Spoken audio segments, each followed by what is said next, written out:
again, folks, to the Profitable Sheep and Goat Production Podcast. We're back again today. Today, it's just myself, Leon, and we have on a special guest today, Ryan Mahoney from Emigh Livestock in California. We're going to take a look at a question that came in from a listener on grazing alfalfa. I'm sure some of you remember we had Dan Macon on several months back to talk about livestock guarding dogs.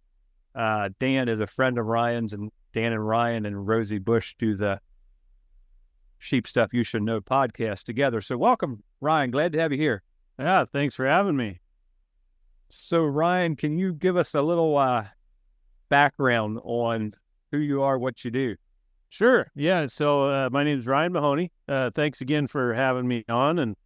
And I'm a sheep and cattle rancher out here in Rio Vista, California. That's located in the Sacramento River Delta region. It's kind of a unique little area where the city of Rio Vista sits on kind of these dryland hills called the Montezuma Hills that kind of pop up towards the mouth of the Sacramento River just before it becomes the bay. And then as you go upriver there, it flattens out into the Delta. And so like Rio Vista's on the mainland, and it's kind of like the gateway to the Delta. And then you have, in that Delta, we have irrigated pasture, and then it turns up to row crops. And being in California, you got everything from prime #1 topsoils all the way to Delta lowlands to this dry hills, all within like a 20-mile radius. And so we're pretty fortunate to be pretty small as far as like how many miles we drive in a day, but very diverse. So we can hit all sorts of different phases of production. So because of that, we run about 4,000 mother ewes, about 1,000 mother cows. We then take those calves and lambs and we run them, background them on our irrigated pasture. And then we buy in stocker lambs and stocker cattle. So we'll be buying 100-pound lambs or 500-pound calves, and we get the calves up to about 800-900 pounds. And then the lambs will either fatten on grass or we'll finish them in our little lamb feedlot we have. So we're diversified within what we do. We try to hit most of the segments of production, and and that's kind of what we do. I bought the company from the family about 5 years ago. I've been working for the family. I got hired by my grandpa out of college about 20 years ago, and then the family, my grandpa started running it in the 60s, and then his grandpa was the one that settled in the area in the 1870s. So we're fifth generation on our place. And so it's kind of neat to be generational farm and still holding it together. But that's kind of the quick summation of who I am and what the brief background is. So Sheep is definitely you have some long roots going back. Your grandpa had sheep, I suppose. Yeah, no, the Montezuma Hills, I mean, Solano County itself, they used to have like 7 packing houses, and it was one of the most dense sheep populations in the U.S. at one point, I think in like the early 50s. I mean, it was a happening sheep spot. If you had sheep on the West Coast, you knew Dixon, and then, Dixon, then Colorado, and then back east. But yeah, it was a big time deal back in the day. Right. So for our listeners, what breed of sheep are you running?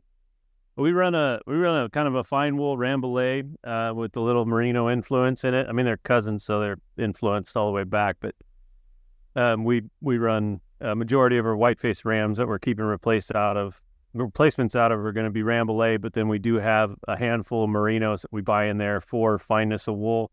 And then we like to breed our yearling ewe lambs to a straight merino, just because you get a little lighter lamb a lot of times at birth, and it's just a little easier for them to raise.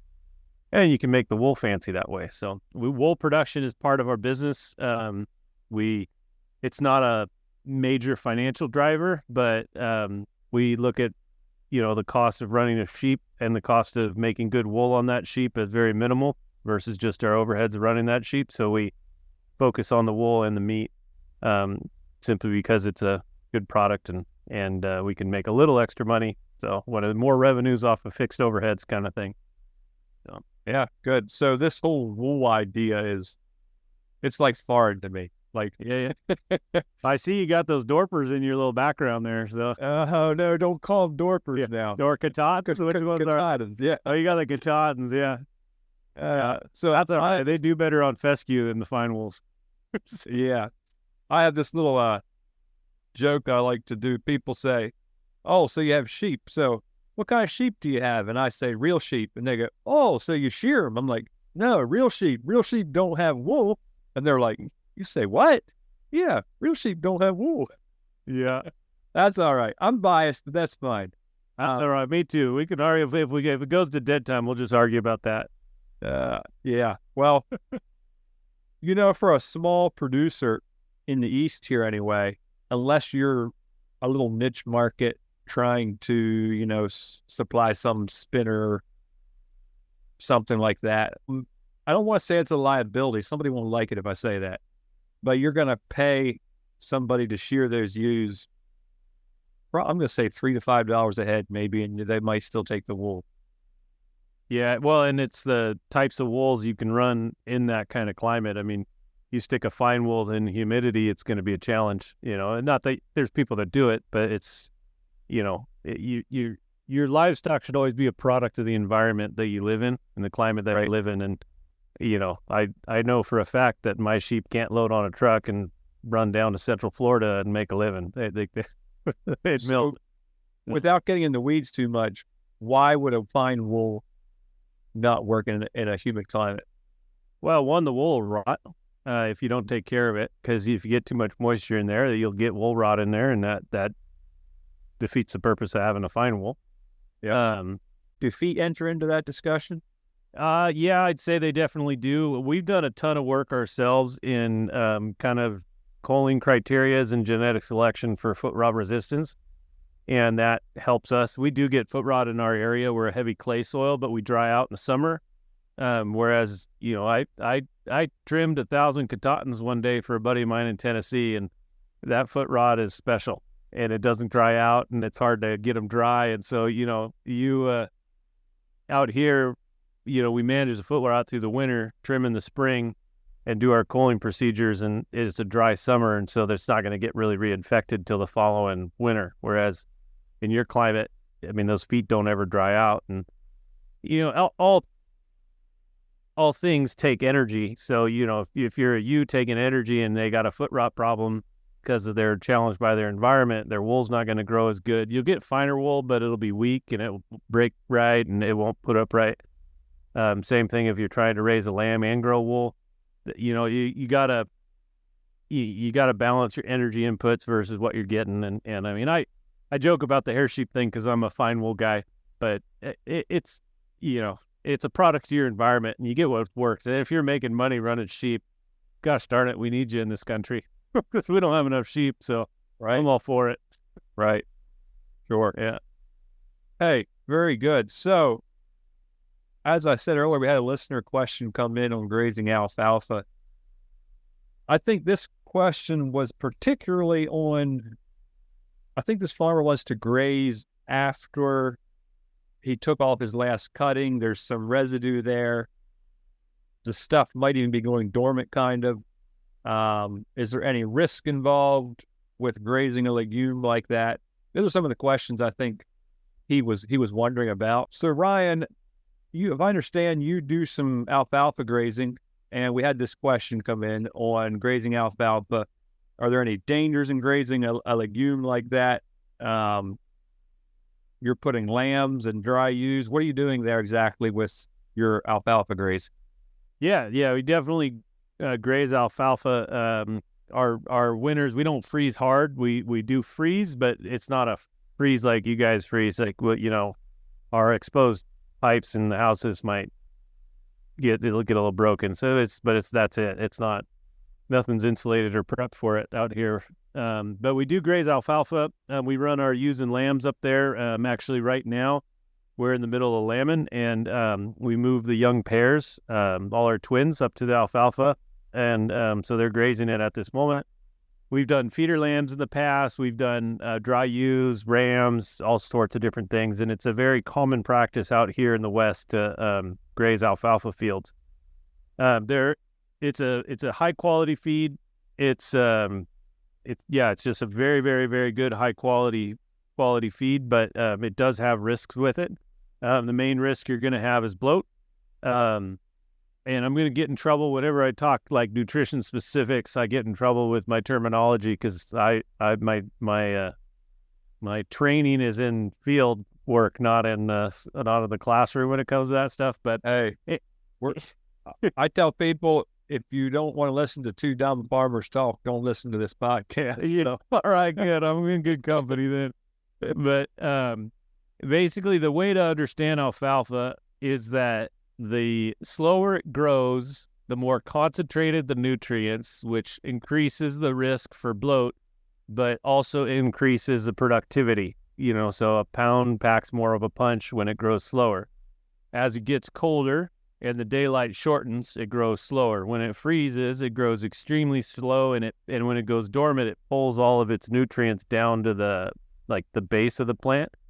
And so when you graze it, if you gotta make sure you're attentive to how full they are with both water and feed, and make sure you're moving them at the appropriate time, because you don't want them to gorge themselves on the fresh alfalfa. So if you let it get fed down too tight to the dirt, and then you open up those gates when they're hungry, you'll kill half your sheep. You have to make sure, because they're going to hit it too hard. One of the things we do when we move our pairs, we always feed them. And we're feeding alfalfa hay in the dry ground, and then we're moving them to alfalfa. So it's similar feed. But we always feed them before we move them. So we feed them so that way they're full. Then they go out on the alfalfa, and one, they're not sticking their head down and eating because they're hungry, and ignoring their lambs. They're coming back, making sure they're pairing, and it helps with pairing, and it keeps them from bloating when you put them on that alfalfa. And then we do eat that alfalfa down, because when you're grazing a field, you are doing a job for the farmer, and you want to make sure you're removing the excess vegetation, helping to control the weeds. And you're really trying to eliminate those heavy stems in that first cutting the following year. So you want to graze it down.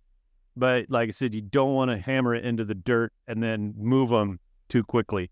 I wish there was an easy way to just, give you here's how you do it and when you do it. But yeah, it's more just, you have to be attentive to that rumen, how full that rumen is, how aggressive they're going to eat it, and if they're going to gorge themselves, and then learn from your mistakes. When you mess up, make a little adjustment, maybe move an hour later, maybe move an hour earlier, maybe watch how full they are of water, how not full they are of water. There's a lot of little things that you have to pay attention to in knowing your sheep and how they react to that kind of feed. It's absolute. Go ahead. So just so our listeners understand, why are you grazing this alfalfa? Before the internet died earlier, you had talked about it a little bit. So the farmers, your alfalfa doesn't totally go dormant, but it's still growing. You're in your winter time of the year, and you don't get enough sun to dry the hay anyway. So they explain that a little bit. Yeah, so you need to control the growth. And then if you don't graze a field of alfalfa, when you go to spray it in the fall to control your weeds, you end up having you have a larger stand, and so you have to use more chemical to actually spray, and then you don't get as high quality of a kill. And then when you take that first cutting, because you let those plants grow at a slow rate, the stems swell, and you get a thicker stem alfalfa, which is going to be a lower quality, essentially, because they're the value of legumes in the leaf, or the nutritions are in the leaves, not in the stems. The stem's more fibrous. And so you have thick-stemmed alfalfa. It doesn't show as well. I mean, yeah, you can still sell it, and there's markets for everything, but you're making a higher quality cutting that first year, and you're saving the farmer money in spray.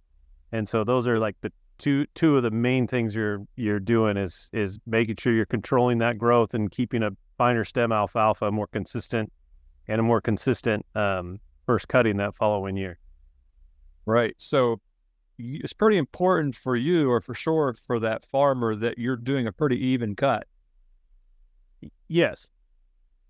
Yeah. You want to, it doesn't have to be perfect. And you gotta manage. So like if we get rained out, one thing we do to prevent bloat issues is if it rains, we'll let them weather the storm, in that field, and then we'll move them to the next block after the rain, because if they stay on that spot where it rained, they often bed down, and then they'll end up trampling it, and they'll starve out a little bit and be too hungry. If you try to force them to eat that feed, you're better off leaving it trampled and going to the next one and doing a good job. And so you look at a field and you'll have this one block where the stems are all poking up and you can see where it's just kind of been trampled. And before it was grazed off nice, and after it was grazed off nice, but you had to do it for the livestock. And so, and even in that situation, even just that trampling down, it's still a better crop for the farmer that following year than not grazing at all. Sure. So how big of sections, like, are you, what are your lots, your sizes of your section you're doing? Our probably varies. Yeah, it varies. Depends on the field and the setup and all that stuff.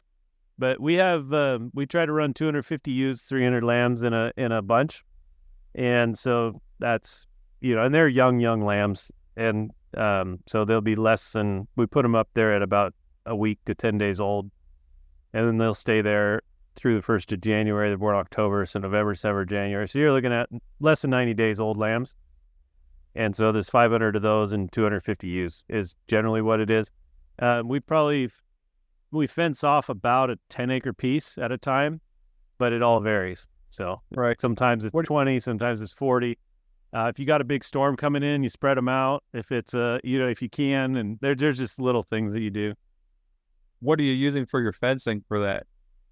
We use traditionally through-wire electric, but we've actually started buying the electronetting just because of predation issues. Don't you love that? Two-legged and four-legged coyotes. So two-legged. Oh yeah, they're the worst. What do they do? Just back them out or what? Oh yeah, I mean we've had there's 2 years ago there was a guy who pulled up. They pulled up in a van and they grabbed a ewe, threw it in the van, and took off. That's crazy. No joke. Yeah. I guess they got to eat too, huh? Yeah, I guess. I mean, I wish they'd just go to the store, ask me, I'd give it to them. But, this theft is the worst. You put all that work into those dang things, and I don't know. That's ridiculous. It is, but it is what it is. Well, how do you manage all that electronetting? With proper maintenance. It takes a lot. I have a love-hate relationship with that stuff. Yeah, we're limited in how we use it right now. So we use a 3-wire on everything. We have a little receiving pen, which is maybe like a 2-acre little piece that we put the electric net around, just so when we drop them and they're surrounded by the electric net, make sure they're paired, and then we let them out into the bigger field. So we'll use that. That's pretty easy. That's only 4 or 5, it's not a lot. Right. But then if we have coyote problems, then we have enough to do like a 20-acre field with it. And so that gets to be a lot more work. But I mean, we used to do those little pens with metal wire and T-posts. And so the guys love the electric net for that. Right. It's just, so it's, yeah. And they don't have to buy it. I have to buy it. So yeah. I use some electronet myself, and I like it for high concentration areas, or sometimes I do a little bit of temporary grazing on some neighboring ground, and I'll put it along the road and use 2 strands of polywire other places. Yeah. So yeah, we use the 3 stand works pretty good. 3 strand, just whenever we have coyote, it's really good to be able to change it, so it keeps them out. Like, it takes them a couple days to figure out new, and by that time you're moved on. So it's a good thing. We had a lot of problem with the drought and not having good enough grounds on our 3-wire, where they were able to just run through and they weren't grounding out because the ground was so dry. That was a fun learning curve. Yeah, just a second. Yeah. That's it. Daddy told us good call. My son's hollering for me. Yeah. Yeah, so anything else you want to cover on alfalfa grazing? Yeah, so we got some rules that we live by. So number one is make sure you got trace mineral out there for them on alfalfa. It's not a fix-all, but that does help balance the gut and help with the nutrition. And then you got to make sure you got clean access to water all around. I mean, if you're in a frozen environment, I'd be more worried with the tanks freezing and that, like not having access to water, breaking troughs and stuff like that, than I would be bloating them on the frozen alfalfa. The other thing is, if you are running into bloat issues, you can introduce a little roughage like grass hay. Just some dry grass hay will help balance that rumen out a little bit. And then they do have what's called the bloat block. It's like it's not Rumensin. It's another one. It's built for legume bloat because it's a different type of bloat than grain. And you can put those blocks out there, but they're so expensive. But if you're losing tons of sheep and it's a disaster, it's worth it. But that's kind of a last resort kind of thing. Unless you got, it depends on what you have. If you're raising, $100 fleeces on your sheep and you're grazing it, go ahead and pay for that little block. But it just depends on what you got. But yeah, those are all pretty important for us. And then just don't let them get too hungry. You are doing a job for the farmer. You are taking care of them. You need to make sure you're attentive to that and do the job, but always put those animals first. Don't beat those animals up to try to, just for the sake of a contract or a job. Take care of those animals. That's the worst thing we can do as an industry, is not take care of the animals first. Right. Does you've never used sodium bicarb at all or anything, or how would that? Yeah, I mean, that helps. We don't use it. We don't really use it. I mean, it's probably best to put in the salt if you can. We've used it in our feedlot a little bit for Rumensin or for acidosis. Right. But yeah, I mean, it's all a matter of how you're able to, if you're able to get it to them and then get it to them at scale, because like all those minerals, I mean, in the business you guys run, like the most important thing about supplementation is having it available all the time. And so you got to make sure you have that logistics set up to do it. And so if you're going to do bicarb, put the bicarb in, but make sure it's consistent. I don't know if that would be a fix-all hedge. I mean, because you can manage it, at least in our area, you can manage it pretty well just by paying attention to the sheep. I do know when the alfalfa freezes hard, a lot of guys will just leave. So you do have to be pretty attentive to that, because that concentrates so tight. But then it's also, I know a lot of guys up in Idaho that they'll put those ewes out on those old stubble fields, and they'll dig through the snow and eat that up, and they'll do all right. I think they have to supplement a little bit of hay or something with it, but probably what they are digging up is probably a pretty potent feed. Oh yeah, probably. Yeah. I mean, I've heard both sides. I mean, I've seen guys out there doing it, and then I've heard stories of guys killing all their sheep. So it's like, you gotta just really know where you're at, and that bloat, it's caused by an imbalance in the diet, essentially. And so if you go into it and, if you're really nervous about it, it's your first time trying it, maybe pull some samples and get it tested, like during the time that you're going to be grazing it, and see where it's at, and then make sure you have the access to some of that other stuff. I mean, if you're real nervous, those blocks do help, and they're, like I said, they're very expensive, and you might end up spending more money in blocks than what you get paid for by the sheep, but they'll keep them alive. And so there's ways to do it, but the other thing my grandpa told me too, back in the day, is like, well, if you have a bloat problem, it means you got a growth problem too, and your lambs are going to be huge, because they usually bloat and die when they're doing really well, and the ones that live, the gains are the best gains you'll ever have. And so the feed is worth it. You got to go into it, you got to figure it out, and you got to use it, because that is some of the best feed you can find for sheep anywhere, is that alfalfa or lucerne. So you gotta figure out a way to make it work with some cheap supplements. I mean, it could be as simple as just having some corn stalk out there or something. Yeah. So is this normally when you lamb? Are your ewes with lambs usually going out on this alfalfa? Yeah, we're a fall lambing. So California is opposite of the rest of the country pretty much because we get rains in the fall, grass grows over the winter and the spring, and then dries out, long dry summers. And so we lamb in the fall, go on the alfalfa, and then the rains come and we go back to our hills with the native feed that grows over the winter and spring. And then we sell the lambs in the spring/summer. And So these pairs would go to your summer feed. Yeah. So the alfalfa is about 20 miles, 15 miles from the lambing camps. And so they're going to go there for now. They'll stay there till January 1 is kind of our date that we typically circle. And then they'll come back to our native pastures. And then we start weaning early in February.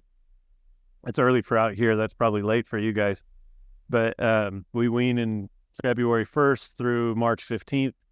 And then the lambs go back to where the alfalfas are. We have irrigated clover pastures. And so they're going to go to that right at February, March timeframe. And then they'll be fat. Usually we start sending them to kill May, June, July. So they would be 8 to 10 months. Oh, 8 to 10 months old. Okay. And what are they gonna finish at usually? This is a heavyweight lamb, right? Yeah, 155, 60 pounds is what we target. Yeah. Depends on the year, depends on what we feed them. Yeah, depends on all that stuff. Yeah. We had our best year we ever had. We had 8 inches of rain in one day in October, and we had the best feed year we ever had, and we weaned 120-pound lambs at 90 days, 95 days, January 15th, and just huge lambs. I had a load of 190-pound yield grade 2s going out first part of May. It was absolutely incredible. Just so happened the market was in the tank, and I got paid less money for those than I did for the coal ewes I sold the same week. That's awful. Yeah. Wow. World for you. But yeah, that's farming. That's the farming. Oh man, you ain't kidding there. Yeah. Wow. Yeah, that's all interesting. It's so we lamb. Well, I do, and Matt does, and I know quite a few of us here do lamb January and February, and we creep feed and wean at 60 days, and that's about when our grass is getting green, like April sometime, and then our ewes go on pasture rest of the summer. So our lambs stay in the barn often because I usually try to ship them at 4.5, 5 months old, 90 to 110 pounds, somewhere in there. Yeah. So, and what kind of market are they going to? a lot of them are hitting the ethnic market. Yeah. Yeah. Yeah. Ours all go traditional. They go to get put in packages, sent to grocery stores and restaurants. That standard. New Holland is the biggest sheep and goat market here in the East, obviously, but the biggest in the country. I didn't know if San Angelo was. No, they're bigger than San Angelo. A lot of buyers of San Angelo will buy them and ship them up to New Holland and resell them. Isn't that crazy? That's wild. Yeah. Yeah. Very good. Yeah. Hey, well, that's interesting. Alfalfa here is a lot of dairy farmers use it. Yeah. And they're going to chop it for haylage. And the idea of putting lambs out on there I'm afraid it would gall some of those farmers a little bit. Oh man, it's amazing. We got farmers out here that, it's the same thing. They got it in their head like, oh, you put them out there, it's going to ruin it and not work. And then all of a sudden, the minute you get it out there, they're calling you and like, when can I get them back? And I want more. And we got to graze it because, man, the sheep do such a good job and they save them money and they get a better quality crop. But you got to see it to believe it. And then they get nervous about compaction and all these other things. But if they actually honestly look at the books and what the sheep do for them, it's just absolutely night and day. So they get a little bit of minimal disturbance to that soil, a little bit of that hoof action. They get a little bit of that manure spread everywhere. Yeah. they've got to get a little bit of a biological boost out of that. Yeah, no, that's, I mean, it's legitimate. It happens. Yeah. And I don't know, I've seen fields completely trampled in the rain and like destroyed by goats. And you would think you go out there and look at that field and say, how in the world is that guy even going to have a crop? And the next year, it's the best alfalfa stand in the entire county. And some of that forage got trampled into the ground. Yeah. And it helps punch it up. It helps aerate. The roots go deeper. You're spreading that, like Dan taught me this about how like that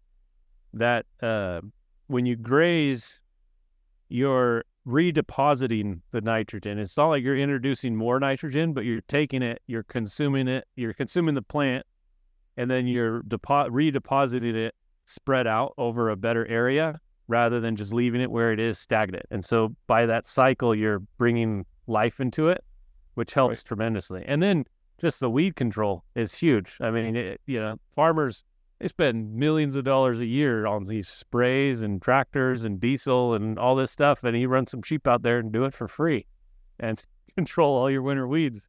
Yeah. So is that actually how it happens? Is this something, do you get contracted to do this or?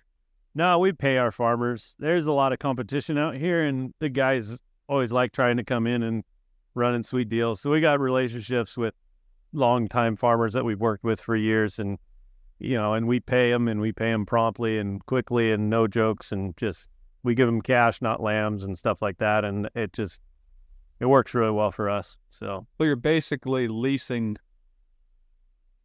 a pasture almost. Yeah, you can look at it that way, or you're buying hay in the field that you're not having to throw. Right now we're lambing.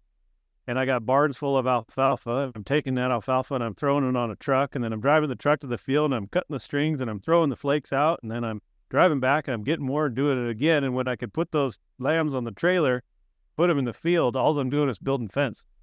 Right. that's way easier. And you're getting better quality because, it dries out and it's not quite as good. Mm-hmm. So, yeah. Hey, thanks a lot for taking a look at this with us. I think our listeners will find this interesting. Sometime, if you're interested, I would love to have you on and have a deep dive into a lambing operation on your scale. Yeah, anytime. I think that would be very interesting. You're speaking my language. Yeah. I would love to visit an operation of that scale. There's two things there's lots of things I like to do, but I would love spending a day with one of these shepherds. What's the nationality? Some of like these shepherds that move with the flock. The Basque or the Peruvians or the right. Yeah. I know Utah, maybe Montana, maybe there's some of that done. The Rocky I've said already. Yeah, Rocky Mountains, there's a lot of them. Yeah. Still, it's harder and harder. California has just got these crazy labor laws they implemented that's going to make it real hard for those guys because they're making them pay the herder as much money as the sheeps are worth. They have to watch. So. Right. It's like, yeah, it's crazy. Yeah. Very good. Yeah. Hey, thanks again, and I'll let you get back to taking care of those lambs. What are they dropping a day? We got 2 camps, and last 4 or 5 days, we've been having 100 a day at one and probably 150, 200 at the other. So lambs. So they're mostly twins. So that's, probably 100 to 150 ewes lambing a day. Hey, very good. So thanks again for coming on, Ryan. If folks want to learn more about you, anything you want to share? I used to be on Instagram and all that stuff, but I decided to retire when they came out with Reels because I spend too much time on that. So now, if you wanna follow me, Sheep Stuff You Should Know podcast is probably the best way. Or if you know somebody, you can get my number. Anybody can call me up anytime, including you, and I'm happy to visit or take someone for a tour. I was a religious studies major in college and went to work on the farm, and everything I learned was from my grandpa and other people talking to me. And so I owe that to anybody else that's interested to talk back at them. And so I absolutely have no problems, and it's an open door for anybody that would want to visit. And yeah, that's probably the best way. And yeah. You do have a farm website, don't you? Emigh Livestock? Yeah, we have emighlivestock.com, and then we got emighfinewools.com, which is we got a little yarn business that my daughter started. And so we got those two that are rolling. So you can go on YouTube and look up Emigh Livestock. They got a cool little video Superior Farms did for us. Talks about our family. So okay. I'll probably just put a link there in the show notes to your website and stuff. If somebody wants to learn more about you, they can find you there. So yeah, sounds good. Hey, all right. Thanks again. I appreciate the time. Thank you. Once again, folks, thanks for listening to the Profitable Sheep and Goat Production Podcast. If you got a subject you'd like to hear discussed, or somebody you think we should get on the call for an interview, feel free to shoot me an email, leon@lostcreekwholesale.net, or give us a call at 717-310-3641. Select the option for podcast questions and go ahead and leave a message for us there. Thanks again.